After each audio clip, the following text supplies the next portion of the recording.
Holy shit, it's Studio Series 86 Buzzworthy Bumblebee Deluxe Class Cliff Jumper. So 2025 is off to a really fantastic start here. Just a few days ago, I received my belated Christmas present from my very good friend Eli in the form of a substantial Transformer supply drop. So, what I'm going to do here today is give a very brief overview of our new friends and a few thoughts about each one. Most of these are somewhat recent figures that just recently left accessible circulation, so they're all a little bit exciting to me, even if potentially common household names. But without further ado, let's do it.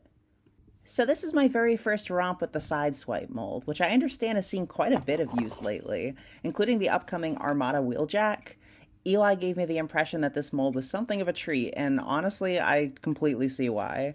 This guy comes together super satisfyingly, he makes for a solid vehicle, and he looks appropriate in robot mode. I actually really dig the rich dark blue going on here, and I think this is a rare instance of fairly tasteful siege scuff marks. I don't think I have any other figures that have those, but I generally don't care for the look. But I do on this guy. He looks great. Big fan of what this guy has to offer, and I'm really stoked to have him in my Autobot ranks. I'm going to give him a B+. The Autobots Stand United 5-pack is kind of an unfortunate case. On one hand, they're all G1 classics that are something of a must-have for your 80s collection. But it's a steep deal. A 5-pack is asking an awful lot of you. Now, don't get me wrong, I think you're actually getting a really solid discount for the 5 deluxes here, and they're all a genuine joy to handle, however simple they are. Although I am opposed to bulk packs on principle, so I found myself continuously passing up this merry little band time after time. I'm very excited to finally be able to add these to my collection now, and in retrospect, I think these guys come together really well as a collective, and are well worth the asking price. Some standouts here include Jazz, a remarkably abundant mold lately, with another package refresh looming on the horizon. But this time he's kicked the clear plastic backpack, and I could not be happier about it. I actually really enjoyed my first romp with this mold in the G2 colors, but I didn't feel comfortable handling him more than once or twice out of the box. This version here feels a lot sturdier. He's got some really solid detailing, especially compared to the rest of the bunch here. And his tolerances and expressibility all feels really good. I think this mold has a lot of character to it. It feels quintessentially Jazz, and it's an easy B+ from me. I'm stoked to have him without the clear plastic. Wheeljack and Sunstreaker are a fun duo here because I'm like 99% sure that they're the exact same mold with the same engineering, but so wildly distinct effect for each of them. Seriously, they disguise it really handsomely. They feel really solid in their presentation, and I really like the color scheme they got going on here. There's this kind of matte look to the vibrant colors that's very reminiscent of how the 80s cartoon characters looked on screen. I do think Wheeljack is really lacking in his paint applications. His detailing just isn't there. But Sunstreaker I'm perfectly impressed with. He's serviceable, they've got great robot modes, the transformation is a fucking blast, and I'm gonna give them both a B. Hound is finally here, and I'm sharing the spotlight with his mold mate Detritus, because they're essentially the same guy wearing different shirts. They both look wonderfully accurate to the source material, they pose up pretty well, they feel good, and they transform remarkably intuitively. This entire pack actually transforms intuitively. I really value the ability to figure out a transformation with just a bit of experimental handling. I think that's a sign of quality engineering, and it just feels good. I want to point out this cute little detail here where the mercenary Detritus has both an Autobot and Decepticon emblem, and one of the two takes more prevalence in each of his respective modes. I think that's a really fun little feature. I'm going to give both of these guys a B. I can't really pinpoint what I feel that they're lacking, and they're genuinely very fun, but something about it just screams B to me. Trailbreaker is just okay. I like him just fine. He's got a good presence. His alt mode looks stellar. I like this feature he has in his robot mode where these weapons can flip out from his backpack. I think play features like that are really underrepresented in modern Transformers, so it's neat to see here. His muted charcoal color instead of just like a solid black works really well for me here. I think it helps his aesthetic cohesion with the rest of the group. But overall, his transformation and his hand feel are just the weakest of the bunch for me. I think maybe a Voyager budget might have served him better, but it's hard to say. What isn't hard to say is that Trailbreaker only gets a C plus from me. You may have noticed the Autobot City backdrop here that's been watching over our humble escapades today. You may very well even wonder where it came from, seeing as nobody uses these fucking things. Well, dear reader, we owe this set piece to none other than Studio Series 86 Dinobot Swoop, the last of the group, finally here and with a stunning presence. I've actually been passing this one up for a while because honestly, I don't care for Swoop's look that much. Although getting the chance to handle this in person, I feel that I've been sorely mistaken.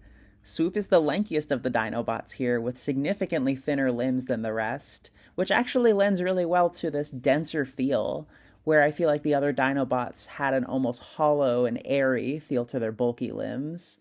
Swoop poses up really nicely, cleans up extraordinarily well, and has one of the simpler and more clever transformations of all the Dinobots, most of whom actually already come together very impressively. I'm particularly into how the chest collapses in on itself, and how simply the dino head folds over the robot head. I think it's a lot of fun, and this is an easy A- from me. Dinobots always impress. It's 86 Hot Rod! This elusive motherfucker has been on my radar since I started collecting. It was the 86 movie that actually got me into Transformers in the first place. But this asshole's price tag is brutally inflated online, and Hasbro's too busy re-releasing Perceptor again to make this guy any more available. So Hot Rod is a deluxe wearing Voyager clothing, to be perfectly frank. He's incredibly lightweight, he possesses very limited articulation, particularly in his shoulders, though he makes up for it with a genuinely beautiful robot mode, a plethora of fun accessories, blast effects, and a rare treat in opening hands, which I always appreciate. His transformation genuinely really frustrates me, but it's fun enough and produces an equally beautiful sports car, when everything holds together. He's a lot of fun though, and hard to get your paws on, so I'm very grateful to call him mine at long last. Though he only earns a B+ from me, his merits are truly quite strong, and only barely held back by shoddy engineering and bizarre limitations. I'm tough on him, but it's because I love him. Okay, so I love Cliffjumper. Like, I really love Cliffjumper. I couldn't be happier to finally be holding a generally cartoon-accurate G1 Cliffjumper in my hands. He looks adorable in both modes and scores a lot of the same merits that I liked about the presentation of the more recent 86 Bumblebee. The stature here really does not limit any enjoyment, and despite the parts forming, the transformation is perfectly simple and kind of fun. I have the least to say about this angel because my heart is silently finishing all of my sentences for me. A+ for the baby boy. Vibe check, you still with me? We're almost through this, however much it pains me to see you go. I'll make the last of this really quick. Metalhawk. Love to see big flying Autobots. I love a Seeker-esque counterpart for the good guys. This guy's got a fun color scheme, an easy-peasy transformation, and he's an all-around competent toy. He's very average, but that's a safe thing here. I'm gonna give him a B-, but he's a very good boy. Black Arachnia looks wonderful in her robot mode, as do a lot of the lower-end Beast Wars toys. I think her spider kibble cleans up a lot better than Tarantulas, but her transformation is doubly finicky and grating as a trade-off. That said, this is a perfectly serviceable figure of a perfectly complex character, and I'm pleased to have more Predacons in my roster. Straight up B for this one. Smallfoot is, well, she's me. She's short, she's a little rotund, and she's got an adorable color scheme. I missed out on the Gears mold initially, but I'm seriously reconsidering circling back for his retro deco after experiencing this delightful little mold. Minibots are all a lot of fun, and I'm genuinely impressed at how uncompromisingly this gal gets it done. Great, simple transformation, solid articulation, charming presentation, she's got it all. I love her, and my identifying with her offers little bias when I say that she's an easy A. Cascade. We don't need to talk about Cascade. Okay. Her articulation is deeply unsatisfying, her transformation is underwhelming, her alt mode does nothing for me, and her biggest strengths are her Glupshido status, interesting color scheme, and impressive modular rifle. I want to love her, but she's a tragic D+ for me. Which makes it all the better then that Legacy G1 Prime wraps us up with a truly dazzling toy. This little deluxe prime echoes a timeless aesthetic that entirely negates my need for a missing link prime at 4 times the price point. And I'm truly impressed at the spread of accessories here, the expressiveness, and the charm on display.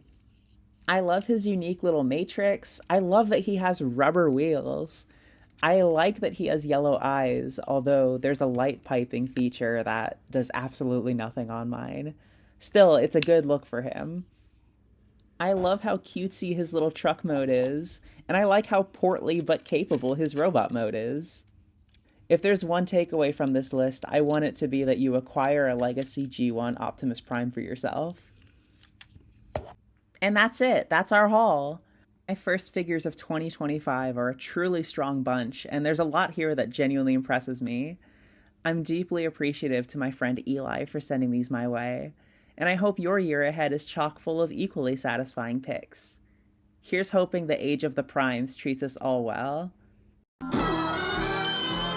Thank you so much for joining me for this unboxing review today. If you want to see more like this, please let me know, and maybe consider subscribing. I'd like to do this more often, and I'm working on steadily ramping up the production value. I hope it shows. I hope you all have a beautiful rest of your day, and I appreciate you again for swinging by.